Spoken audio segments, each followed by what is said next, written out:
वर्ग को तो नरेंद्र मोदी जी की सरकार ने दिया। 27 ओबीसी मंत्री नरेंद्र मोदी जी की सरकार में है और न्यायपालिका और राज्यसभा में भी समावेशता सुनिश्चित करने का काम हमारी सरकार ने किया। आपको पता होगा विख्यात संगीत में क्षेत्र में जो है इलैयाराजा जी, जो दलित समाज से आते हैं, उनको राज्यसभा देने का काम हमारी पार्टी ने किया।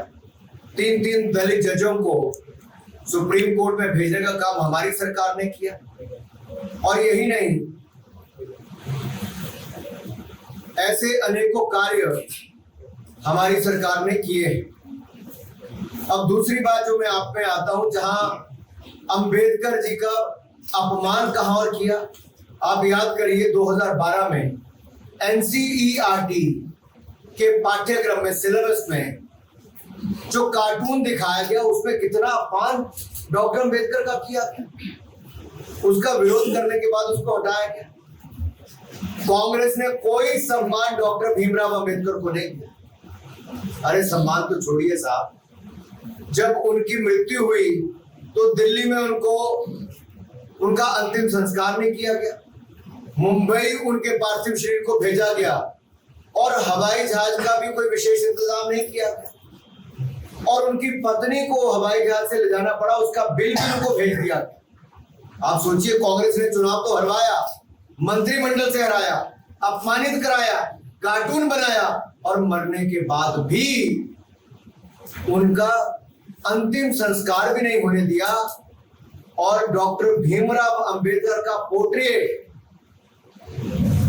अगर हमारे सेंट्रल हॉल में लगना था, संविधान कक्ष में, वहां पर भी नहीं लगने दिया। प्रतिमा तो दूर की बात है।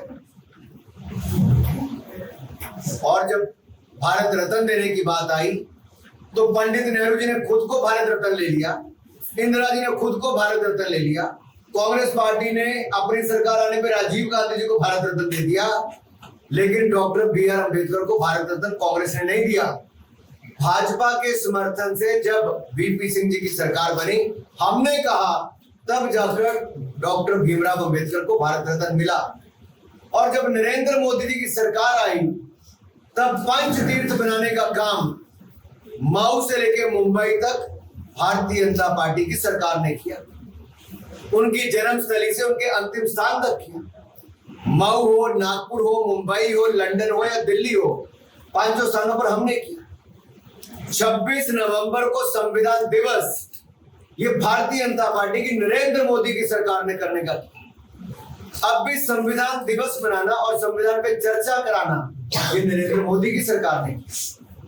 ये जो लाल किताब लेके राहुल गांधी घुमाते हैं ना, इन्होंने कभी पढ़ी भी नहीं है वो, क्योंकि वो जो संविधान की प्रतिमा दिखाते, मैंने पूछा था पन्ने कितने हैं, उनको पता ही नहीं।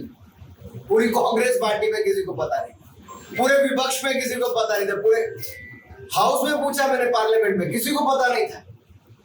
और इस बार जब संविधान पे चर्चा हुई, माननीय प्रभारी जी, तब मैंने राहुल जी का भाषण खत्म हुआ तो मैंने फिर खड़ा होकर पूछा कि राहुल जी, जो प्रस्तावना इस पे लिखी है, जो किताब आप लाल दिखाते हो, उस प्रस्तावना को सुप्रीम कोर्ट के 2 प्रमुख वकीलों ने लिखा है, के वेणुगोपाल और गोपाल शंकर नारायण ने, प्रीफेस एंड फॉरवर्ड।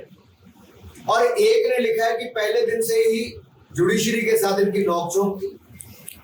और उसमें यह भी लिखा है कि अगर नेहरूवियन सोच का इस पे प्रभाव होता है हिंदुस्तान के संविधान पर, तो शायद आम आदमी को अपना अधिकार ना मिला होता।